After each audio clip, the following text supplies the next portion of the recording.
Should we start? I'm waiting for something that says that we've started. Yeah, just said it.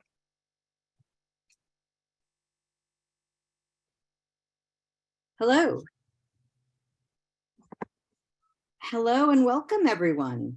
Welcome to our panel on the remarkable and important films Since I've Been Down.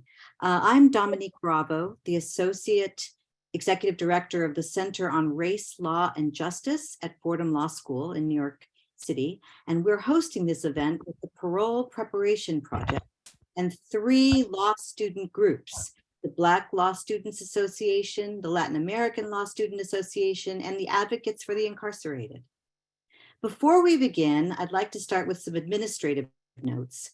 First, everyone is muted outside of the panel for the event. So when you come on, you'll be on mute. We will have time for questions and comments at the end, about 7:15. At that time, if you have questions or comments, you can put them in the Q&A down at the bottom, and we will get to as many as we can. With respect to CLE, you've all been sent course materials and links to the evaluation and affidavit forms. Please fill out the affidavit form for the CLE credit. I will now be showing you the CLE code. According to CLA rules, this code cannot be repeated at the end, so you need to write it down now.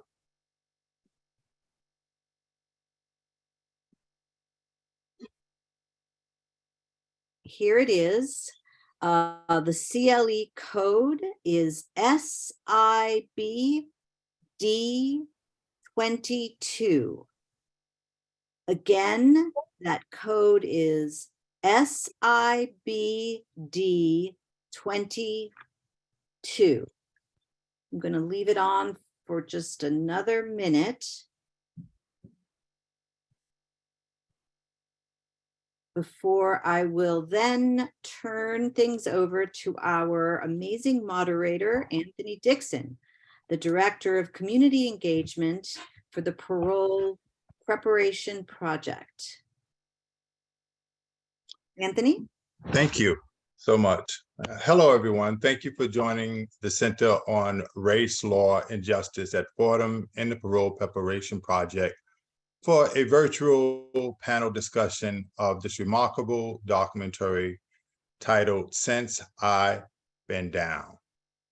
And this, by way of background, this has had a number of press exposure in the New York Times, the Guardian, the LA Times.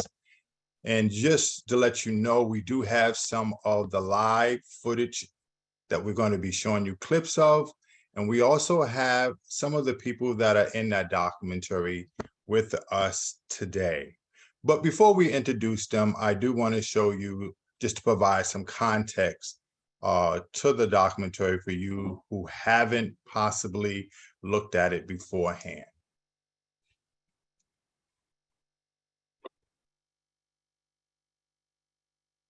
Black and brown.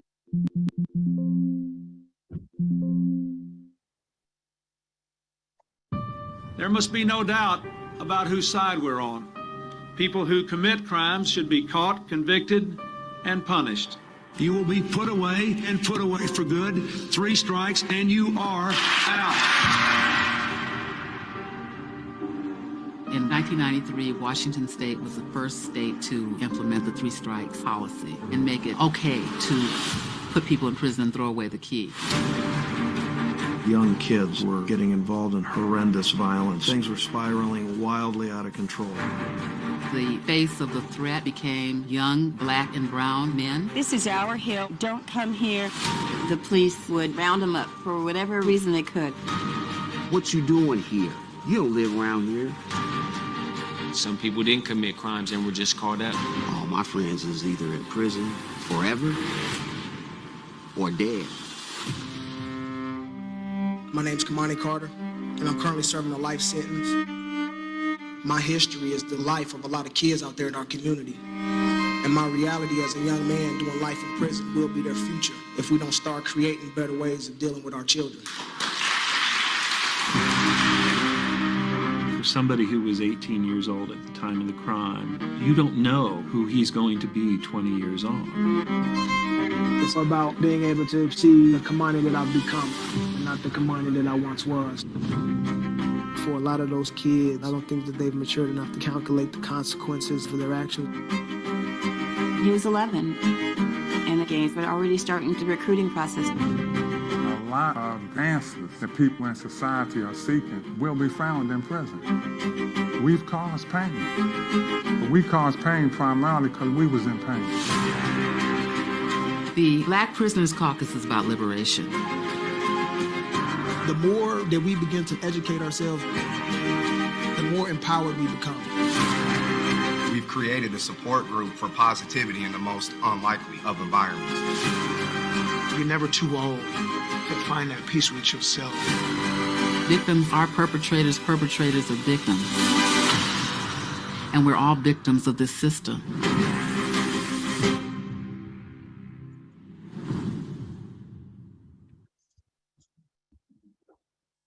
Well, that's the context that we are discussing today, giving up on what it is to be a human and the potential that comes out of that. With us today on our panel discussion is some of the remarkable people that helped put this documentary together. I'm going to ask that each of them introduce themselves in their own way.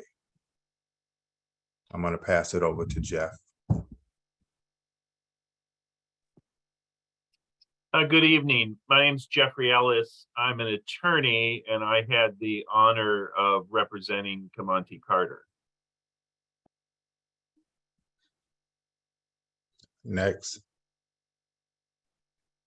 My name is Gilda Shepard, and I'm the director, executive producer, and writer of the film Since I've Been Down. And I have on the phone here Kamonte Carter, who will introduce himself right now. Kamonte is the spine of the film.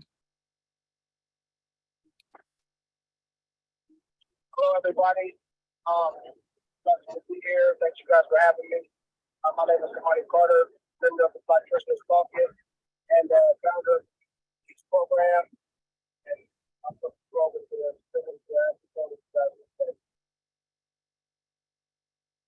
Thank you. Ms. Holly.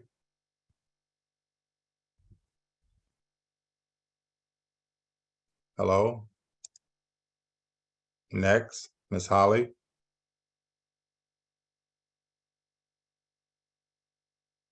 Okay. And we also have someone here from Fordham Law School, says Media Services. Can you please introduce yourself as well? Just the AV guy. I'm just running your Zoom. Okay. CLE person. All right. I thought you went invisible on us, so I'm sorry. So Ms. Holly, I think, is predisposed at the moment, probably busy. And so when she comes on, she'll be able to also introduce herself. I wanted to first start with what was called the spine. Mr. Carter, have some pertinent questions for you. I want to try to capture some of the video before I ask those questions to you.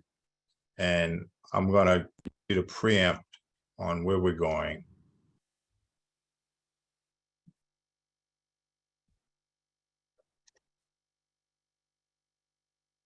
My name's Kamani Carter, and I'm currently serving a life sentence for a gang-related drive-by that happened 9 years ago. My victim was innocent. He was also a student who was attending college. His name was Corey Pittman. At this time, I would like to apologize to the Pittman family, because only now have I begun to understand that the enjoyment of life once taken away can never be replaced. And I'm sorry. My history is the life of a lot of kids out there in our community. And my reality as a young man doing life in prison will be their future if we don't start creating better ways of dealing with our children.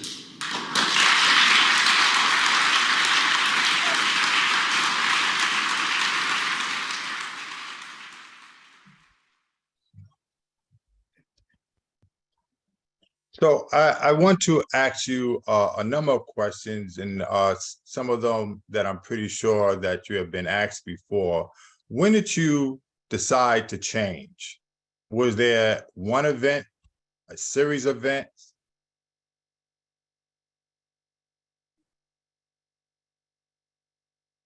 Yeah, there was definitely a series of events.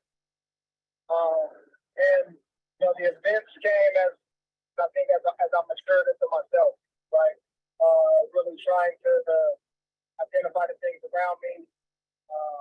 You know, really be honest about the situation that I placed myself in, and ultimately, you know, what can I do from that moment forward to essentially improve my life and my circumstance, right? The way I thought, the way I behaved, the things that was important to me. So I think it was something that just happened, you know, gradually over time. You know, because the more that I reflected on my life and you know, the things that I did and did not know, the more that it kind of pushed me into a direction that really forced me to pursue education, forced me to pursue more knowledge. You know, really took me on the journey to become more aware of self. So, and all of that, I would say, it took quite a few years for it to kind of really to sink in and get a hold of me. But if I had to put it in a time frame, I would say about 5 years is where my journey really got to set holes. Well, thank you for that. And how did you do your time from then on?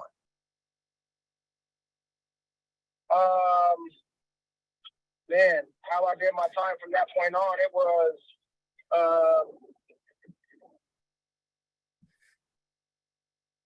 right. I was still a prisoner. I was still surrounded by people who was in prison.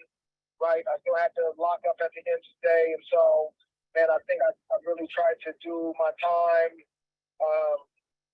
You know, like most prisoners do, right? And trying to stay out of the way, trying to crash into anything, make any more problems for myself. And I think also, you know, trying to remain curious, still trying to time in my life to get to Right. time with the best that I realized.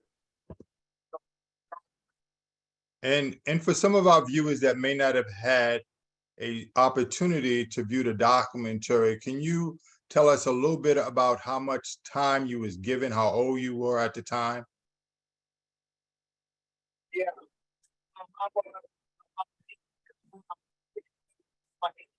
Yeah, we can't get that.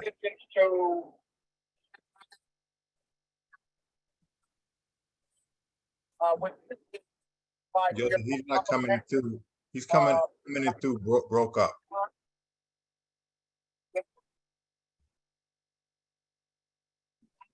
You're breaking up.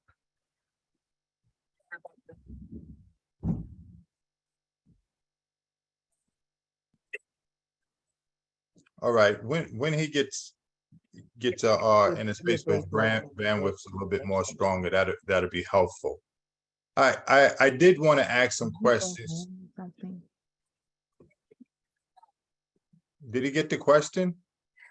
He is on his way to a computer now. He was at the King County Courthouse. Okay, no problem. Being there to support. Can you hear me? Yes, I can very well. He was, I was talking to them. He was at the King County Courthouse supporting one of his colleagues who was in prison. And that's the reason why right now he is on his phone. Kamonte Carter has always been a service to his colleagues in prison and those who are out of prison. And so he said he was sentenced to 777 years, 77 months, and 77 days, something about sevens, to life without parole. But during that time, he became, when his awakening came, he said it was through the Black Prisoners Caucus, where he became in leadership of that, but it's a kind of a collaborative leadership, Kamonte says. And then it gave him the springboard and the consciousness to develop with his colleagues the TEACH program, Taking Education and Creating History, that went across race lines, but it started from Black Prisoners Caucus. So he is on his way to a computer so that you No can problem. hear his voice, not through me. Right. So I perfectly understand that because I operate in a whirlwind of busyness at times when it deals with competing priorities, and when it gets down to helping somebody hand on hand, I'm always putting that as a priority. Okay, so I perfectly understand that, believe me. Okay. But I do got some questions for you inside of the documentary that I read, that I jot down, right? You were thoroughly fascinated, it seems like, by some of the scenes that you captured for us to bring to life to us, and the overall narrative presented in Since I've Been Down. Do tell, where did you get that title from? Okay. Well, first of all, I can't say I was fascinated. I was more, my consciousness was raised to people that we have children who had a non-negotiable pathway to joining gangs and then on to prison. So it wasn't a fascination, it was more an increased consciousness and being able to finally see some things that I took for granted or didn't see. I started with the title, Swinging with No Hands, which came from a story of a child who was expelled from school and suspended from school for swinging in a swing with no hands. And so I thought, oh my God, the imagination of a child feeling free that they could take their hands off the bars of a swing and then get suspended. I thought it was an excellent metaphor. Now, then my editor, Saman Medani, said, I hear them always talking about being down, Gilda, being down. And so, you know, in the Black patois, being down, like I'm down with it, meaning that I understand it, but also from the inside point of view, I try my best to listen to the subject's language. And they talked about since they've been down, not that down in prison was a miraculous thing, but down also that, yes, being in prison, but down to understand the social forces that brought them there, as well as taking responsibility. So it was an unfolding story of since I've been down in prison, but not just down in prison, but down because I've been down with it. I understood, and that was as a result of the community that was created in many of the prisons, the prisoner-initiated programs, the 50-year organization, no, 70-year organization called the Black Prisoners Caucus. Right. So really, thank you for that. And the conscious raising is something that really gravitates to how that occurred. And I'm an organizer and an activist by way of background. So conscious raising is something that I'm always intrigued about how it happens in people. So thank you for that. I did want to ask you, right, about this statement you made inside the documentary was, there's always a possibility of change. I have to think that. Can you please comment on that a little further? Yeah. I never like to, I'm a storyteller and a sociologist, so I'm an artist and scholar, but I'm not saying that in a way of being like, oh, look at me. It's, you know, it's other reasons. I'm a professor, but I never like to, my tendency in telling stories is to do the triumph of the human spirit, right? And the possibilities of that. I remember it's like, I think it was Bertolt Brecht who said, to do art is to give someone a chisel upon which to create something. And so I continue to see the possibility of change among the subjects of my storytelling. If they did not have this kind of, Toni Morrison says, the moral imagination of their possibilities, but that is filtered through and fired in the kiln of community and organizing, but also restorative, that is looking at what I can do and how that restorative justice can translate and emerge into transformative justice, looking at systemic change. And as a Black woman, anti-racist organizer and a feminist, intersectional feminist, I have to believe in the possibility of change. They say, watch out for that storm, and someone says, I am the storm, right? So it's that kind of self-compassion that keeps me going on. And I continue to see that when I was in prisons. I mean, think about Kamonte Carter, life without parole, and his efforts. And it's not just Kamonte. Kamonte just happens to be a visual metaphor in all of this. I could have chosen a lot of people, but he was the best visual metaphor in order to tell a story of possibility. This young man did this without thinking that he would ever get out. I know Jeff Ellis kept saying that Kamonte Carter will not die in prison. I thought, yeah, but when will he get out? But I had to believe in that. That's that imagination, but that imagination has to be fired in the kiln of organizing. And the way I organize is through storytelling and use my privilege as a professor, to embrace these stories and give it to an audience out there who sometimes, as James Baldwin says, the role of an artist is like a lover, show you things that sometimes you don't see. And so I reflected on myself, things that I didn't see. And I wanted to open up a red carpet for people to see what we do, our contradictions. Yeah, you had mentioned James Baldwin. What are some of the authors, people in your past that helped to shape your consciousness and your worldview today? Zora Neale Hurston, who uses ethnography, James Baldwin, who talks about his father couldn't bend, so he broke, which makes us think about things.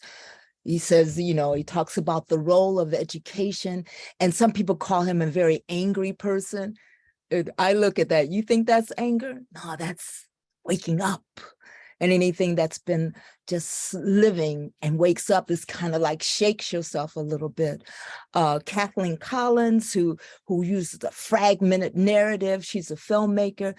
Ousmane Sembani from Senegal, who was a writer, a dock worker, and a filmmaker who uses his life, his consciousness and life to inform his films, but also not them, us, but looking at the contradictions within us, our contradictions, not say that's the enemy out there. How are we enemies to ourselves? And, Toni Morrison talks about, I want to write the books that I want to read. And in doing that, as I said before, she deals with the morality of imagination. But also Bell Hooks, who to me, who is a nonfiction writer, does, she says that she was hurting inside until she found theory. So when I started going inside prisons, Michel Foucault's panopticon gaze, I saw it. Conflict theory, I saw it. Sociological imagination, I lived it. And so it became organic. And so it's literary people, filmmakers, particularly filmmakers from Cuba. I went to Cuba once and I met some of the most amazing filmmakers who took what was going on and, in the process of social change and used art to extend that. And I think that art has that great possibility, Without a doubt. Yeah, thank you. Yeah.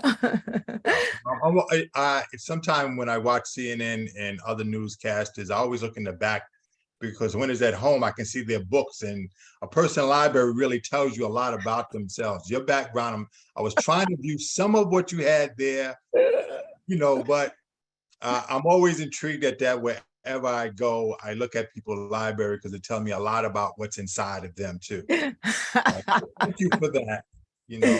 Jeff, I wanted to also ask you, what made you the attorney that you are today and going after a young kid that was given up by society and seeing value inside of him? Well, I started as a public defender 37 years ago. And during that period of time, I've mostly focused on death penalty work.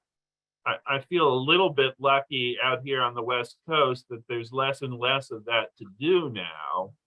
But one of the things that death penalty work taught me was that the work has to be client-centered. In other words, at the core of every defense team is the client, his hopes, his dreams, his aspirations, his failures, all of that. And, my responsibility is to humbly, like my good friend Gilda, Professor Shepard says, is to be a storyteller. Now I'm telling stories within a different culture, and that brings certain restrictions, but at the heart is always telling the story of the person who I represent. In terms of working on what I call late stage cases, in other words, trying to get people back into court and to be resentenced, and especially young people, I really can trace that to one particular person. In 2001, I was working at the University of Texas Law School doing the death penalty clinic. And one of the individuals we worked with was a young man named Napoleon Beasley. Mr. Beasley was on death row for a crime that he committed when he was a juvenile.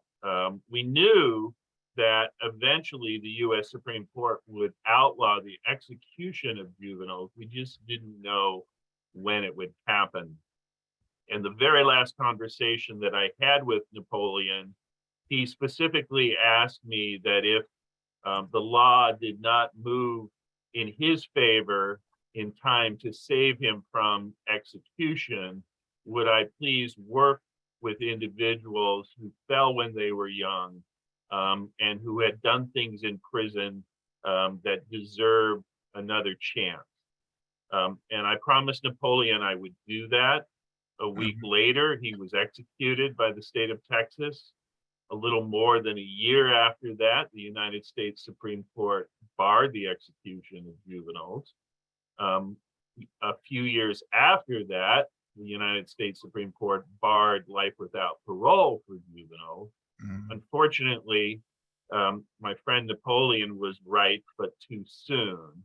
And that's a tragedy that I carry with me, but I do this work to honor his memory, to honor his vision. And because, as he pointed out to me, there are individuals out there who have fallen, but not fallen from the grace of God, and who wish to pull themselves up and reform their community. And boy, when I met Kamonte, I knew that I had found somebody who fit that mold to a T. And so Kamonte is one of a number of individuals that I've been very honored to represent. Right. Thank you so much for that. We certainly need more attorneys like you. That's very kind. Thank you. Yeah, thank you. I work occasionally with one in New York, Steve Zeidman, who is really doing this type of work and is phenomenal as well. But we definitely need more of you guys. I wanted to also ask you again about, could you tell us a little bit of the work that you did inside with Carter? When you say the work I did with Carter, we got to look at that as plural, right? Carter is representative of the Black Prisoners Caucus. And also, I don't want to just stay at the men's prison. I also want to look at the women's prison because, oh, look who's here. We got him. On the phone. So I can hang up now? Yes. Yes. There he is. The spine. Okay, so when you say I work with, congratulations, Kamonte. This is a man who's been out about a month who has navigated technology. Let's give him a hand. Come on, everybody, clap. Talking about technology literacy. This guy, that's how it is working with Kamonte Carter. He never gives up. Come on. And he always keeps his eyes on the prize because he believes in the possibility of landing where the people are, right? And then once he lands, to listen and move. So working with Kamonte Carter was plural. It gave me an ability to not only see what happens when you are down, not just in prison, but down, because I'm down with it, but also to see what is not there. So I also went over to the women's prison because there's a tendency to run into the men's prison, which is good. But there's a margin on the margin. Let's be clear. And so working with Kamonte Carter gave me the consciousness of seeing prisoner-initiated programs. And as Kamonte Carter constantly reminds me, it is one thing studying the subject, it is another thing being the subject. And as Austin Surratt, this legal scholar, says, because I think Kamonte Carter is a legal scholar as well, is how we punish says as much about us as those we punish, right?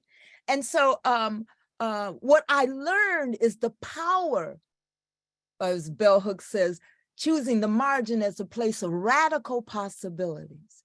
When I went over to the women's prison, it was one of the most violent prisons in Washington state. But when those women started the Women's Village, the women, violence went down by 50%. This is not magic. It's not like, oh, let's start it so violence will go down. But it depends on the kinds of programs that you develop. And that's the reason why Kamonte Carter and his colleagues, as well as Tanya Wilson, who was in the film, and her colleagues, started programs that were educational, right? Not just reading, writing, and arithmetic, but that too. Algebra, philosophy, they're talking about Emilio Kant, they're talking about Malcolm X, they're talking about bell hooks, but also what they call soft skills, which I don't think is very soft, and that is looking at, healthy thinking. In the women's prison, they had an environmental science, environmental racism classes. They had undoing racism classes. They had about anger management classes, parenting classes, literature, and on and on. So I was able to see, working with Kamonte Carter, reminding me of the importance of a liberal arts education and how interdisciplinary that is, and how theory and practice needs to come together and dance. Thank you for that so much. I wanted to ask, is Holly available yet too? Nothing yet. Okay. So I want to get to what has been duly categorized as the spine, as this documentary, right? I love that, right? So I want to get to some questions while we got you here again, and go back to like some of the more poignant questions for you. But how did you do your time? Man, how I did my time. You try to do your day, you try to do your time one day at a time, right? All the while trying to your bandwidth navigate the environment. Hello, can you hear me? Yeah. I think you need to sit down, Kamonte, not move around, okay? Get close to the Wi-Fi. Yeah, like don't move around. All right, I'm gonna take this out. If you close to the wherever the Wi-Fi is, you'll be good. Hello? Yes. I hear you. Can you hear me? Yes. All right. And so how I did my time is I did my time like most prisoners did, right? I tried to stay out of the way, always trying to, make sure that I didn't involve myself in something that it was going to create any conflict or or problems in my life, right? Because prison is still very much a segregated place. Prison is still violent. And as a young kid, right, you still try to, go in with,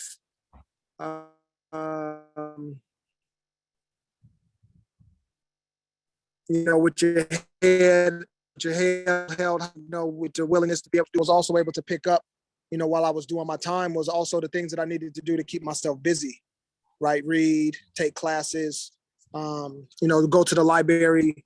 But I think for the most part, I was able to really spend my time around a lot of brothers within the Black Prisoners Caucus who was always trying to, strive for something different, strive for something better, who was trying to encourage us to, really to be the best versions of ourselves, right? And as cats who you begin to meet, who are just your age or older, right? Because there was guys who, when I got to the penitentiary, they've been down longer than I've been alive, right? And so I think that that contrast for myself was really eye-opening, for a few different reasons. And the reason that I say it was eye-opening is because, as a young kid trying to imagine my life growing, old and gray in prison, like my imagination wasn't good enough to be able to picture that. But I was able to see the guys that I live with, that I went to recreation with, that I went to meetings with, that I went to classes with every single day. And I was able to use their ages as a gauge of, how I hoped to end up once I got to 25, once I got to 30, once I got to 35. And so I think that those were things that I used as my points of reference, as a way of being able to, journey a little bit more towards production and growth and consistency versus just idleness and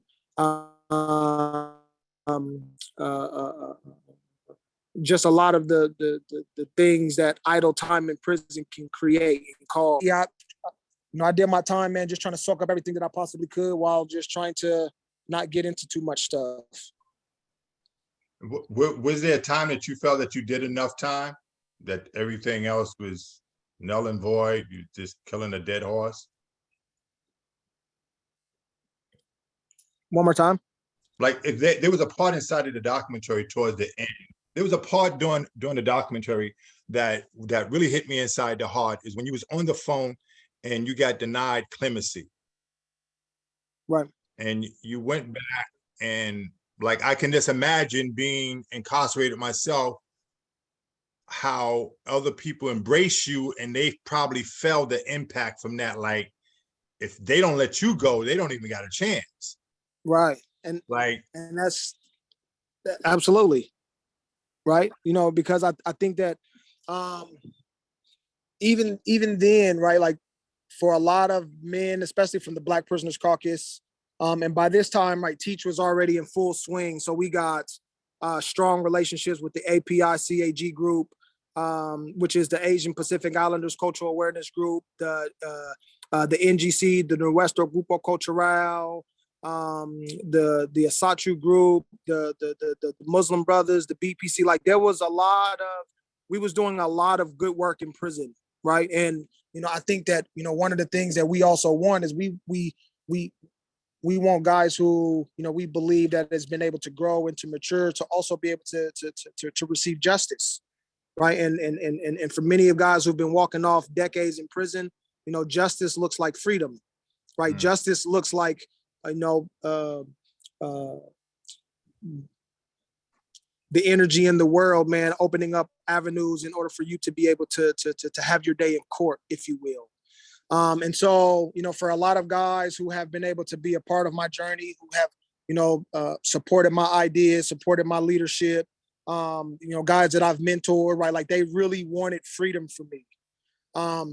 However, I also think that even in the times in which I was denied clemency, no one wants to be denied an opportunity of being able to obtain your freedom. However, at the end of the day, right, like, it doesn't stop what we're here to do, right? It doesn't stop the work. It doesn't stop my commitment towards change, towards, you know, dismantling the criminal justice system. You know, it doesn't, you know, stop me from advocating for other people who also have things lined up. So, you know, I think that it was also an opportunity for me to show guys that, you know, even when the bad news comes, right, like we still stay to it. We still get after it, you know, because at the end of the day, it wasn't the first time that I've heard bad news in my life, right? And you know, and all we could just really do, man, is just continue to walk in faith. You know what I'm saying? I think that was really big for me. You know, just to continue to walk in faith. All right, thank you so much for that. That's a rounded answer. I want to go to one of the clips that we have you comment on it. Okay.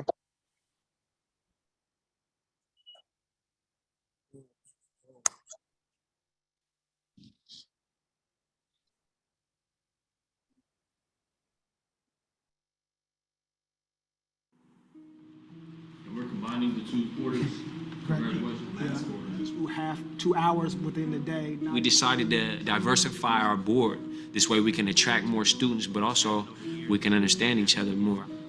It's reaching all corners of the prison. Part of me coming on board with this was seeing what you guys were doing and wanting to get behind that. I was like, yes, finally an opportunity for me to go and do something productive that wasn't provided before, that inmates created. We've created a support group for positivity in the most unlikely of environments. We've been pitted against one another for so long, it literally allows the prison to run itself. As long as they stay separated, we ain't got to worry about them coming together, becoming knowledgeable, fixing the social issues that end up landing them in prison in the first place. The more that we begin to educate ourselves, the more empowered we become. The less manipulated we can be, the less oppressed we can be. Now what we're beginning to realize is that we can get more accomplished together than we can apart.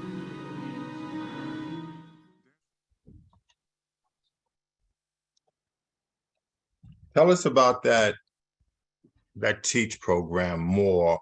I'm fascinated about it because the more I travel to other states and find out about the collective minds that are there in prison, by way of transparency, you already know I was in for 32 years. I came home 6 years ago, and I've been doing this work almost like as soon as I hit, out of the prison. I was angry with the prison system. I had a lot of get back in me, all right? Because I know it was unjust and I left so many good people behind. I also created some programs inside of there. One was called Breaking Free from Criminal Thinking that has a 0 recidivism rate 10 years out. I was fascinated when you came up with this TEACH program, right? The collective genius that is in there, and throwing away potential genius that they don't see at the time that they're sentencing them. Or if they do see it, they are intentionally putting it away. And in effect, robbing our communities. If 1 out of every 4 of us go in there, they're robbing a significant portion of our geniuses. Right. So tell us more about this program, people out here, what this program does. Whatever you want to tell us, please tell us about this program. Right, and I think that it's, I think it's more, this, like the Black Prisoners Caucus, right? I hope you can hear me. All right, am I clear? Mm-hmm. All right, the Black Prisoners Caucus, man, is really, gets the credit for, every thought, every idea, every solution that we've pursued as a way of being able to relieve us of our suffering, right? And so, I don't really look at TEACH as a program. Like TEACH was a solution to a problem that needed to be fixed long ago. And so, as the Black Prisoners Caucus expanded to Column Bay, because it is a 50-year-old organization, right? It was birthed in 1972. And once it expanded to Column Bay in 2013. That was the first time that it expanded outside of the walls of the Washington State Reformatory. And so, you know, being able to now be at the end of the state, at the tippy top that is literally 4 hours away from any urban center where Black and brown folks live and go to school. It was really important for us to be able to do something that was going to be able to help us, you know, navigate the prison life that was up there at Column Bay. And so, you know, what we did is that we wanted to be able to make sure that we created a solution to the things that we were up against, right? And one of the solutions that we wanted to address was there was too many Black and brown men in the system who have disproportionately long sentences that was literally locked out of the educational system that the Department of Corrections provided. And so we were up against a choice, right? Our choice was we can try to galvanize all of our community support, our resources as a way of trying to get the Department of Corrections to change their mind to the point to where they change the policy, or we can just create a solution to our problems ourselves, right? To where we will rely solely on our abilities of being able to provide any types of things that we needed amongst ourselves to help men to succeed in whichever educational endeavor that they set their minds to. And so as we begun to pursue that, right, it was something, of course, it was looked at with skepticism, right? It was like prisoners teaching prisoners. But ultimately it was something to where it's like, we wasn't trying to, at the end of the day, we wasn't trying to convince you guys that this was a good idea. We wanted to be able to show one another that we could do whatever we needed to do to solve any problems that we was up against, right? And so all we was basically, you know what I'm saying, trying to convince the Department of Corrections is don't prevent us from being able to help ourselves, right? Don't stand in our way of being able to try to educate young men by teaching them how to write, teaching them how to read, teaching them how to do math, teaching them how to ultimately become a student, and be able to apply themselves to something that was productive. And so, you know, we end up getting a great opportunity after, right? We hosted an education summit where we invited a whole bunch of educators from the University of Washington, Evergreen, Seattle University, Seattle Central, right? To where we had to invite educators up to the prison as a way of being able to lay out for them what we were up against, right? This is our situation and our circumstance. We can't go to school because they won't let us. But what we're reaching out to you guys to do is to support us on our endeavor of being able to help ourselves. And, you know, we was fortunate enough to be able to have a Peninsula College director of education there at Column Bay be present, because we also invited him. And after we had a conversation about what it is that we was trying to do, he gave us a classroom on the education floor, right? A classroom that was a closet that was literally set for storage, right? And so we was like, this is all we need, right? We don't need nothing more than this. And so what we did is that every slot that education was open, we scheduled classes in. It was Monday through Friday, morning, afternoon, and evening. And we had that joint packed by every opportunity that we could possibly do. And what we end up finding ourselves doing is at probably the peak of, you know, BPC Teach at Column Bay pre-COVID, right? We was getting 30% of the population that was coming to our orientation. Right? 30% of the population that was showing up. Black, white, Spanish speaking, Asian Pacific Islanders, right? And they was coming as a way of showing that this was something that they was interested in. And we stood on making sure that we wasn't infracting people for not coming to class. We wanted guys to be able to not be pressured into staying in a class because of a punishment or something like that. We wanted to provide an actual learning environment in which you could literally come, sit with your peers, learn with your peers, and ultimately that dynamic between teacher, student, teacher can change and shift at any moment, right? Is that we wanted to really create a true learning atmosphere. And we were successful at that, right? Because we was able to speak the language of the men that we did time with. And so, and I think that by, you know, adopting simple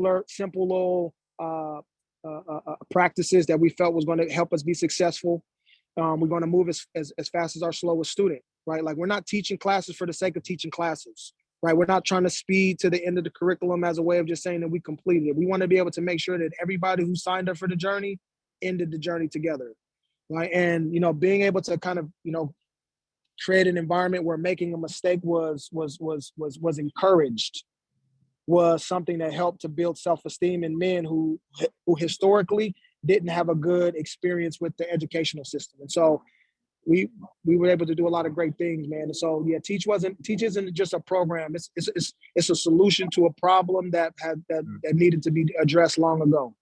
Right. So I'm glad that you had mentioned that. I try to stay away from the word program a lot, although sometimes it may slip out, because program is one of those words that make it sound like a robot, like you've been programmed what to think and not how to think. You actually got something and you're going to automate what you've been programmed into.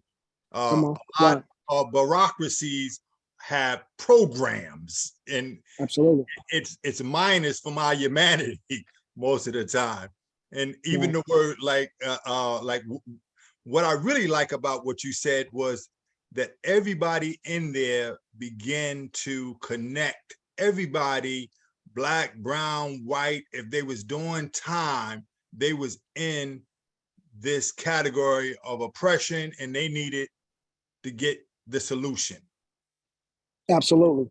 And we made sure that everybody had a seat at the table, right? And I think that at the beginning, that was probably one of the things that most groups that was in prison that was kind of, I would say, skeptical at first, because they was trying to figure out what was the catch.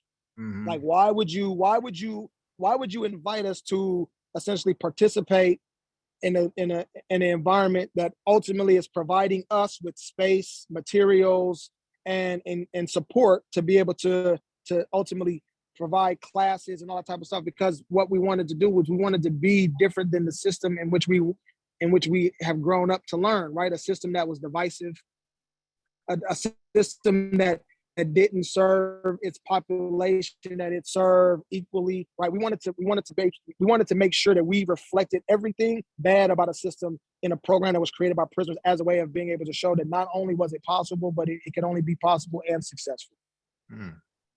Well said. Well said. And I want to add a footnote to what you had mentioned. No one in the documentary, it said that no one had a college degree, but you all was well known to be able to teach. Right. Well, I would just say, as of now, there's many guys through the Teach program who got college degrees now. Okay. Right. Great. And they was able to get that through Teach. Right. But yeah, no one had a degree in teaching. Right?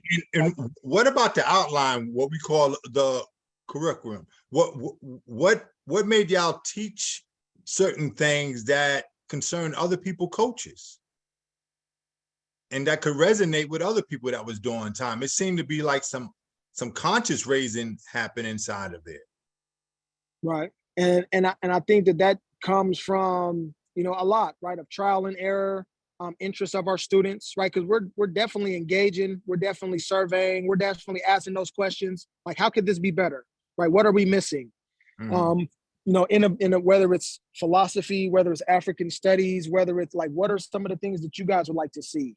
And what it does, it also helps you to kind of to stay on your square, right? You had to grind next quarter came around, because there was guys who was like, yeah, like your African studies class was dope, but these are some other things that we also want to hear about, right? Like the political science class was awesome, but we would also like to learn this, right? And so what it did is it allowed us to be able to stay on our toes. And many of the relationships that we had with professors around the state and country, they was willing to provide us with all the type of materials that we needed in order to help us do our research, to be able to really iron out a curriculum that we felt was going to be able to serve the interests and the curiosities of the students who sat in our classes.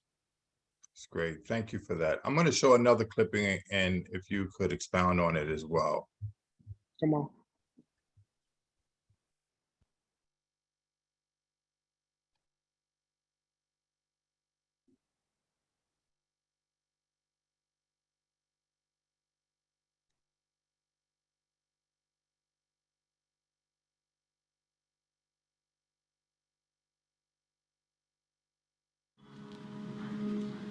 Most of our board members are lifers, and most of them have created a reputation for themselves around here that isn't all that sparkling in the eyes of the administration. But the new kids that come in that are ready for battle, to earn their stripes, we're the guys that they would look up to.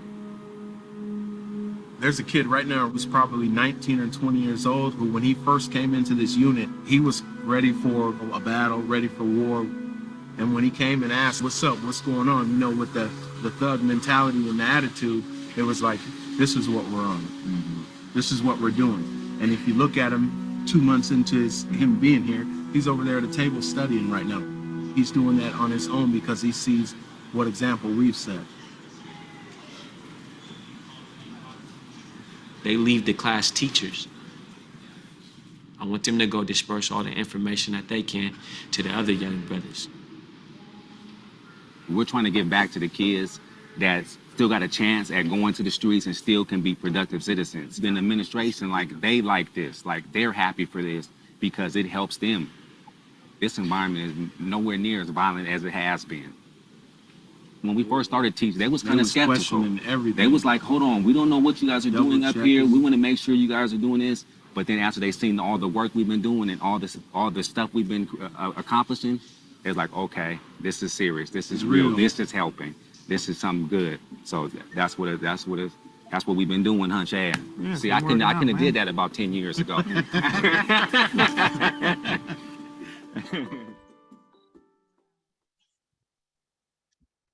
That's great, the camaraderie that I see there. And I look at Genius like sometimes like y'all guys chopped up at the end the word justice.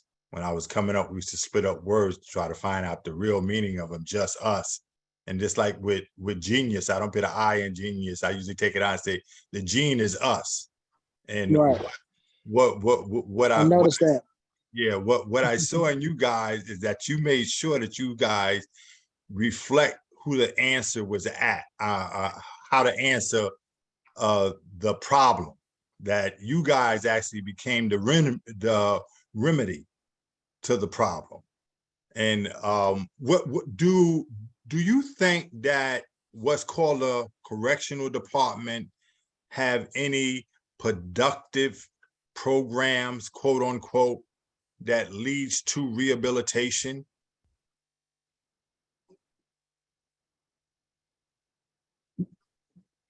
Yeah, you know, I think the Department of Corrections, you know, from my experience, right? Like, it's many of the programs that, you know, many correctional institutions have, you know, kind of coined or offer over a period of time. Most of them were designed by prisoners. Like, most of them were. So I should have probably put an intro to that. Any that's simply designed by the department. I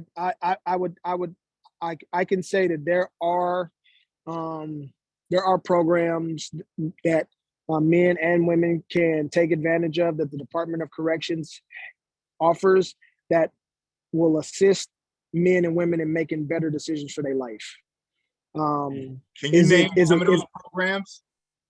Well, you know, I know that the GRE program that they offered, which was helping parents get reunited with their kids, I think that was a wonderful program, right? It was, you know, it was helping men and women really understand, you know, I think the intricacies of parenting. And it was tied with an incentive, right? And the incentive was, it was allowing you know, short-term prisoners to be able to be released to ankle monitoring or something like that to their family, in order for them to be able to be a contributing, you know, a member of their family. Programs like that. Other programs that the Department of Corrections offers that I could think of off the top of my head that helps people transition. I even think some of the training programs,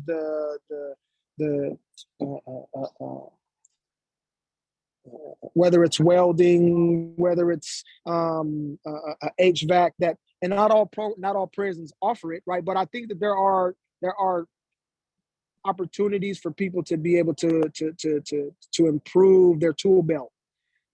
Is the Department of Corrections in the business of offering rehabilitation programs? Absolutely not, right? They're in the business of keeping people incarcerated, right? Like they're good at keeping you behind the fence, behind the wall, behind the door.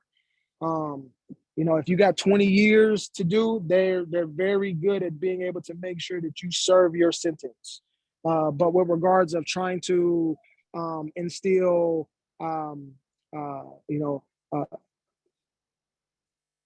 confidence, self-confidence to really help people address, you know, that cognitive dissonance that is created in the community. They're not qualified to be able to address those things because those aren't things that they find important, I don't believe. And that's from the lack of opportunities that helps people to address things like that. Right.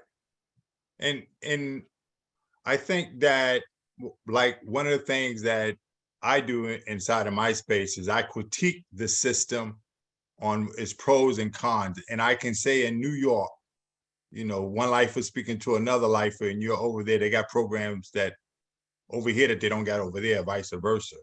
That most of us have come to the conclusion that DOC does not put us on a good footing for our release, right? To become gainfully employed. And like part of the work I do at the Parole Preparation Project is really try to help men make a smoother landing, where I feel that DOC could make it so much better for individuals after having them inside for 10, 15, and 20 years. So thank you for that critique, though, objective as for your space over there on how it was inside. I want to show another clipping and have you comment on it, if you would.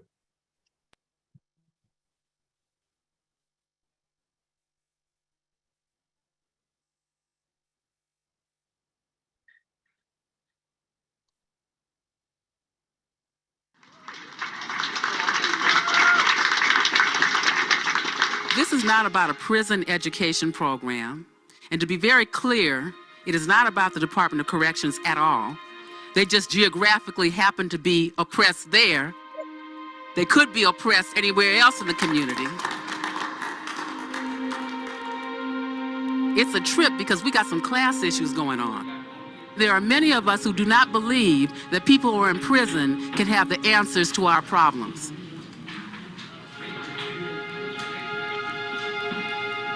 We do not believe that the people sleeping under the bridge can have the answers to their reality.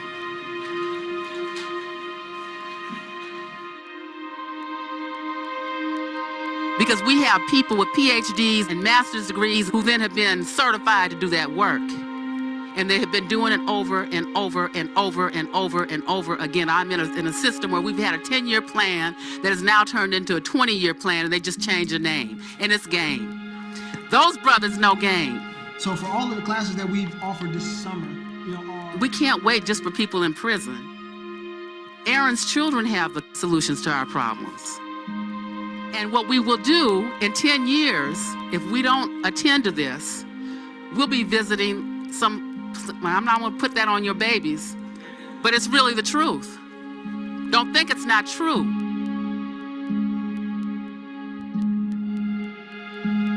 Because they got the DOC, the BOP, the Federal Detention Center, the juvenile system, everybody's in the business. And they waiting for the education system to fail our babies so that they go in there. And I don't even want to blame DOC because it took a whole lot of institutions to get them there. We failed them. In spite of that, they've got the answer.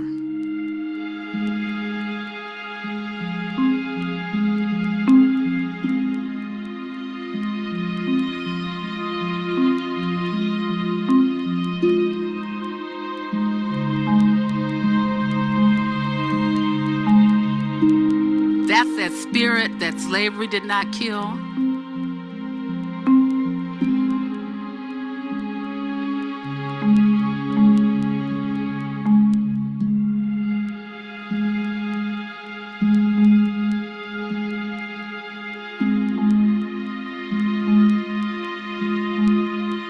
That's that spirit that the genocide, that attempted genocide of indigenous people did not kill.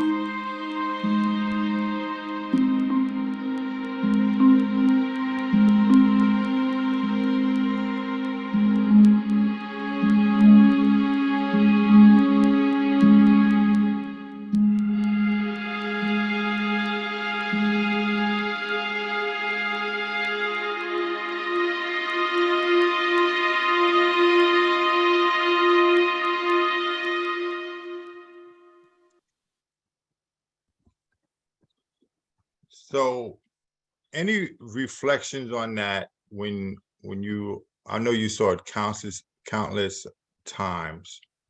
Any reflection on that as to what she said, that there are people out here that think that they got the answer to our problems and that we do not got, as if we don't have our own autonomy, our self-determination as a community. And there's people out here that think that they know better, what's better for us than we know for ourselves. Maybe before I go there, I want to ask our doctor, sociologist on here rather, what is her thoughts on that? That's the incredible Mary Flowers who's saying that, first of all. Mm-hmm. And the reason why I ended it with that, and that was contemporaneous, that was not scripted. And the setting for that is because the Department of Corrections was putting a lot of restrictions on the TEACH program, on Black Prince's Caucus being able to meet. And they met in this wonderful, very revolutionary church by who's the pastor, is this Black woman named Reverend Dr. Kelly Brown, the Plymouth Church. And all these folks came from the community, and Kamonte Carter and the Black Persons Caucus and TEACH and the Women's Village and all say that we didn't have community. We didn't use our privilege as, and they call us free people, you know, and a point of responsibility, just like Jeff Ellis.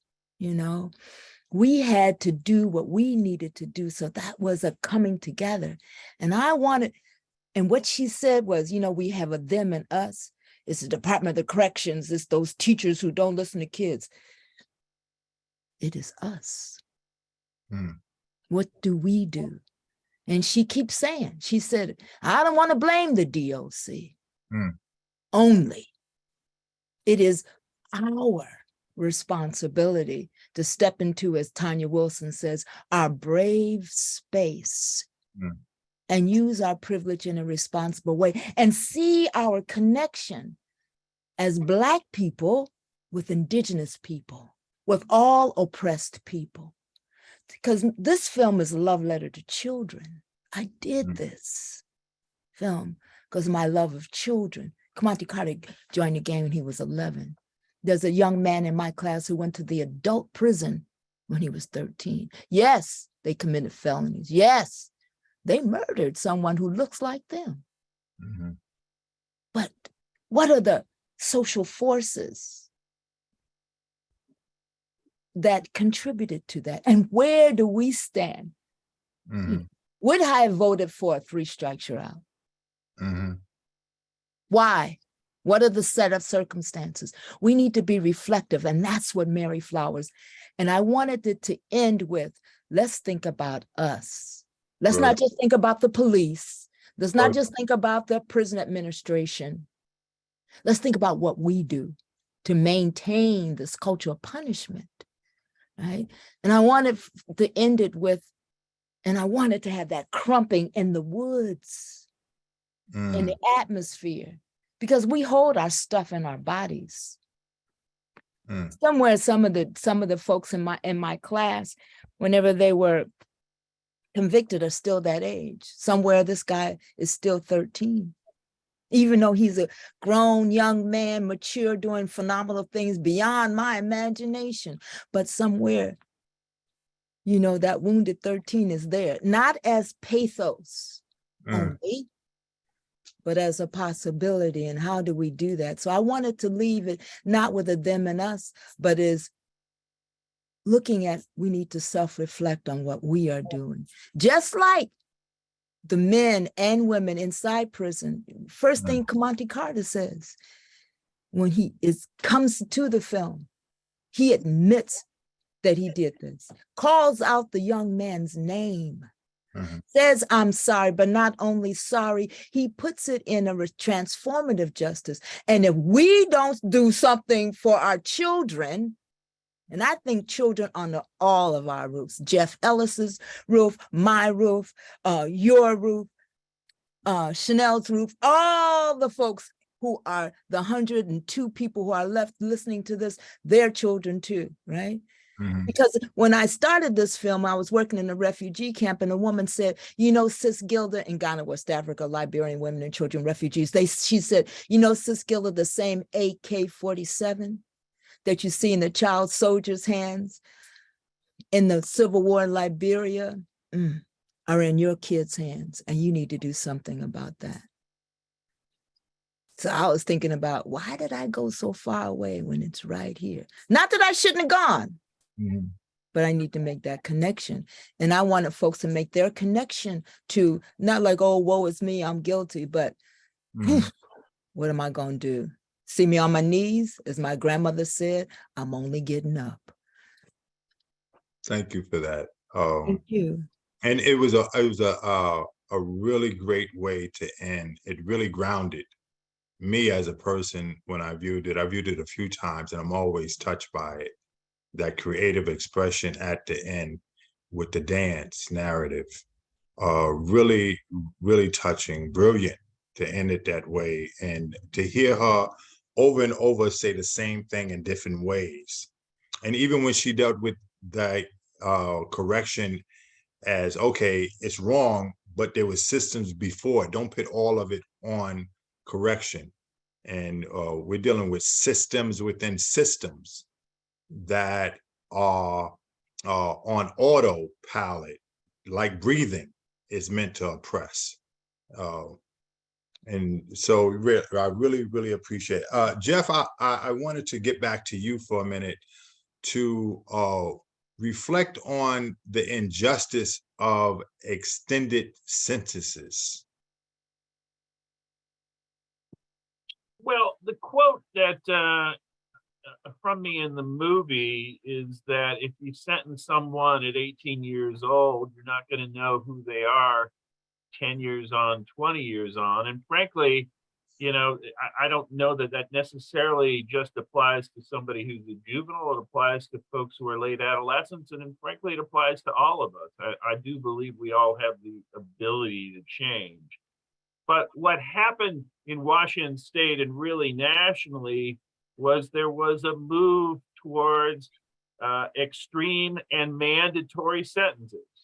Kamonte was just 2 months past his 18th birthday, and he was convicted of aggravated murder because the bullet came out of a car instead of him standing on the street. I'm not sure how that made it worse, but you can figure out the dynamics that led to people making that an aggravating factor.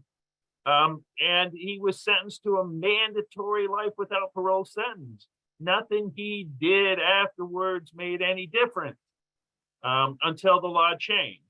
And really what we saw was the recognition that came from especially the science of brain development, where we recognize that juveniles and late adolescents are not fully mature in terms of their judgment, and they're not fully mature in terms of the ability to determine who they're going to be. And really, could you pick a better example than Kamonte in terms of who he turned out to be? I mean, you mentioned earlier that you know, Kamonte applied for and was denied clemency. And that was my petition that I wrote with him, right? And you know, after we lost that, he could have lost faith in me. He didn't, God bless him. And instead, he just went back to work and said, okay, if that resume is not impressive enough, just wait to see what I do next. And so, you know, that's from the point of view of being an attorney, it is really edifying to be able to work on the back end of cases where people have changed, where people have come to grips with what they did. And I will tell you that that statement of Camonte's where he introduces himself and takes responsibility, that right there was the reason that I said, let's work together, right? When he reached out to me, because that showed me that he was on that path to redemption. And so thanks, Camonte, for keeping the faith in me. I've never asked him why he didn't look for other counsel someplace along the way. But, you know, I do think that what we had was a community, and it wasn't just him and me, but we had a community that kept our eyes on the prize. It took longer than we'd hoped, but that day finally arrived. Right. Can I say something? Jeff sometimes is self-effacing. You know, yes, he took on Camonte's case, but Jeff Ellis, attorney Jeff Ellis, has taken on several cases pro bono. I mean, wow. This man, and he's gonna poo-poo it away, and that's fine. But part of justice is also a give back, right? You know, and I just want to say that, Jeff, you don't have to say anything in response to that. Do not diminish that, my friend. Gilda, I was just going to say, pro bono means no compensation. You really think that I'm not compensated in some ways that are more important than money? You see? You see what I mean? You see what I mean? Okay. He's good at it too. Very, very creative. He's sincere. He's sincere. Right. There's something that really resonates inside of here, that people are better than they worst at. Right. And that really came out in part of the documentary where I think Brian Stevenson's statement, it says we are better than the worst thing that we've done. And how often we think so pessimistically that the worst thing that a person does defines them forever, rather than the best thing that they do defining them. That's the optimistic view on human beings. So I wanted to show another clipping, and then we're going to go into the Q&A.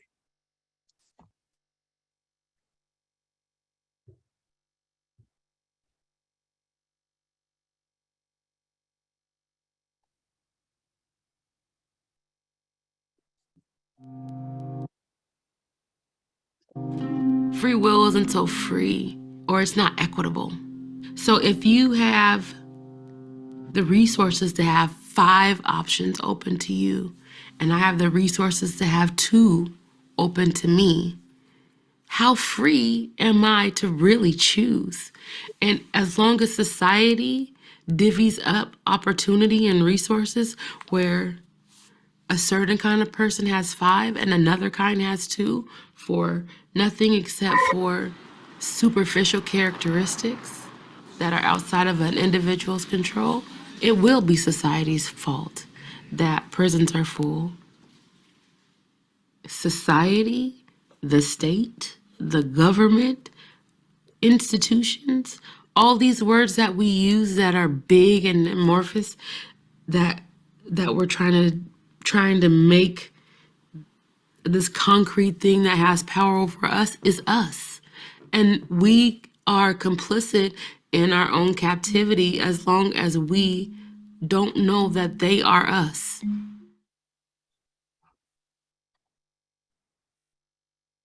So again, I think that when I look at that type of like narrative, it makes me think that the deck is somewhat stacked against us, and that it takes more determination for us to make it. Howbeit, we are determined to make it. That's why we call it the struggle. And I'm also thinking about the Center on Race, Law, and Justice at Fordham, and the work that the Parole Preparation do, a part of that work is in this space of ending extended sentences. And if there's anyone here who wants to get involved with fighting against that in this space in New York City or any other country, I really encourage you to do that. In New York State, we do have a campaign called Release Aging People in Prison campaign. And we have a coalition of 17 partners and over 300 organizations that have now issued memos of support for ending life sentences based on the Elder Bill and giving individuals a fair shot at parole called the Fair and Timely Bill. And you could always research us online under the RAP campaign and the Parole Preparation Project. So before we go into the Q&A, is there anything, last statements that any of our panelists would like to say?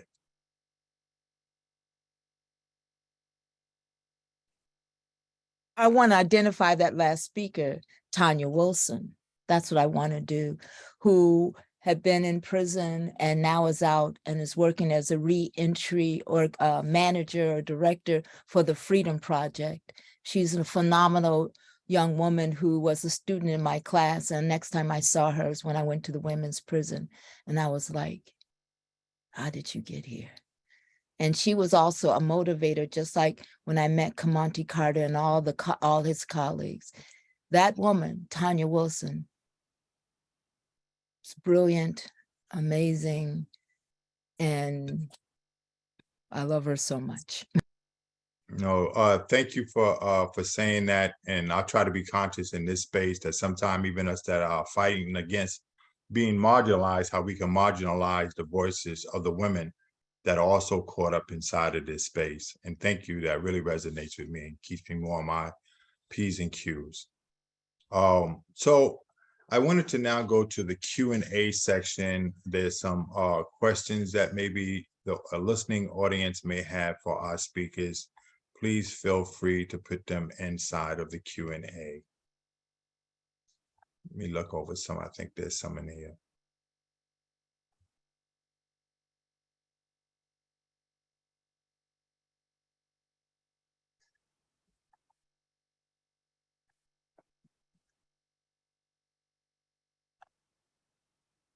All right, I have a question for Mr. Ellis. Why was Kamonte's first petition for clemency denied? What was the reason? Sure. So in Washington, petitions for clemency, although they're ultimately decided by the governor, go to a committee, a clemency board, and they make an initial review to determine whether the case will get a hearing. If the case doesn't go to a hearing, then the petition is denied on those grounds. We never get any explanation when a petition is denied. I was shocked when Kamonte's was denied. I think in retrospect, here's what happened. The board had started commuting individuals under the 3 strikes and you're outlaw. But most of the people that they were commuting who were doing life without parole were individuals who had committed second-degree robberies. So these are robberies that are committed where there's no weapon involved. There's some threatened use of force, but no weapon. And unfortunately, some members of the board, then that became the sort of standard by which they judge clemency.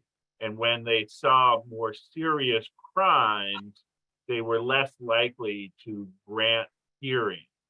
And so that's, I think, why we were denied. We had, of course, assumed that by freeing individuals from life without parole sentences, we could then move to more serious crimes and life without parole sentences that were attended to those as well. What then happened in Washington, as I mentioned, is that the law on the sentencing of juveniles changed, and so juveniles went back and were resentenced. And once again, Mr. Carter falls outside of that group because he's 2 months past his 18th birthday. And so back in 2020, we brought a challenge to the Washington Supreme Court arguing that late adolescents, individuals 18 through 20, have similar brains to juveniles. And that's based on the research that's been done on neurodevelopment. And the Washington Supreme Court, in another case where I was counsel, held that it was a violation of the Cruel Punishment Clause to sentence someone to a mandatory life sentence. In other words, a judge could still sentence to life, but it couldn't be mandatory. And so after that decision became final, and after Mr. Carter and I had been waiting for most of the decade, we went back to the Pierce County Superior Court. That motion was granted. The judge who sentenced Mr. Carter, Judge Rumbaugh, is somebody who educated himself quite a lot about both brain development and about what Mr. Carter had accomplished in prison.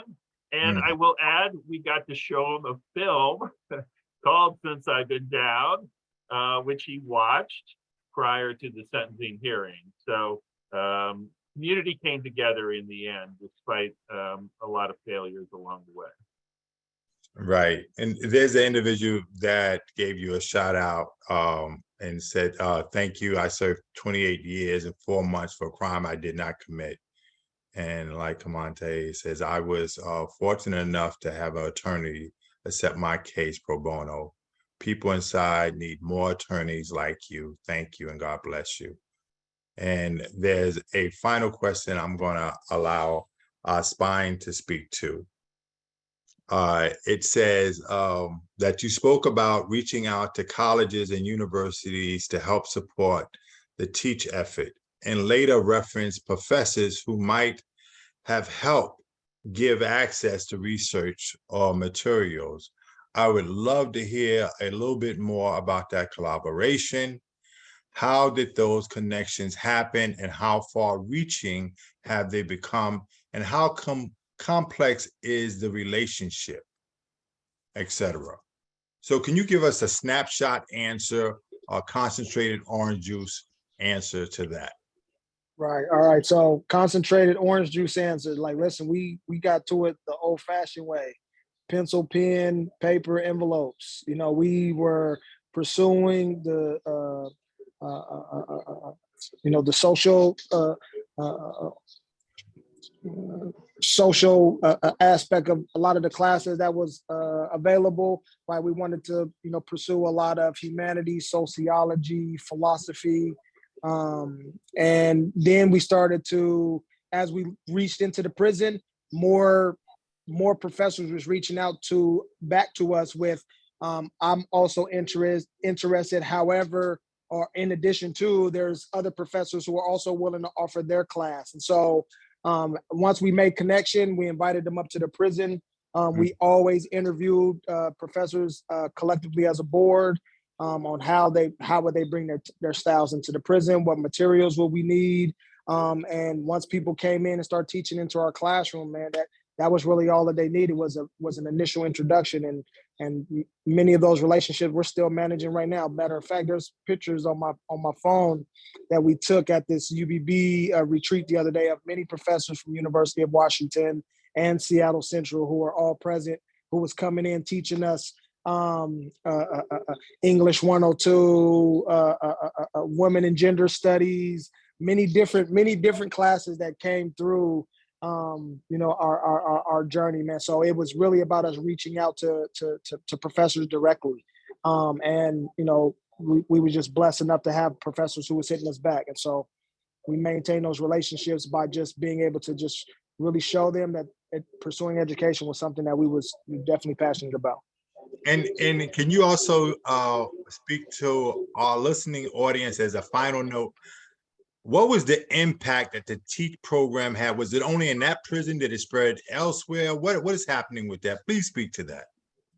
Well, right now, the BBC TEACH program has, it spread to 3 prisons pre-COVID, right?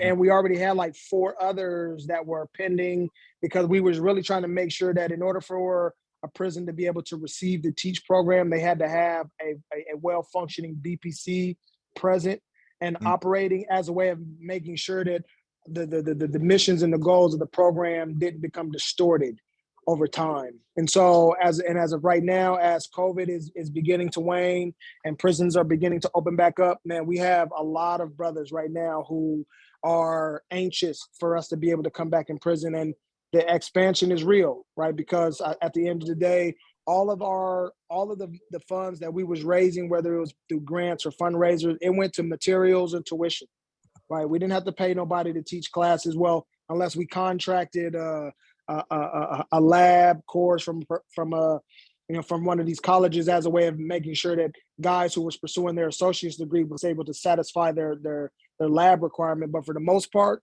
majority of our the funds that we raised went to materials and supplies. And so, because at the end of the day, we're teaching each other and we're encouraging guys to continue to utilize old curriculums that we have, offer new ones that they feel might be necessary for our archives, and we're encouraging guys to be a part of our liberation. Right. Thank you so much for that rounded answer. Finally, we're going to close out now. We just went on a closing note, say thank you for our panelists that was here, for the magnificent contribution you made to conscience raising, and that you're doing around the nation, the Center on Race, Law, and Justice at Fordham, and the Parole Preparation Project. And so many of our advocates have been privileged to be in on this, and we want to promote it wherever we see this type of documentary is doing some conscience raising. And please continue to do your work. Mr. Carter, do stay in contact with me. Thank you, everyone.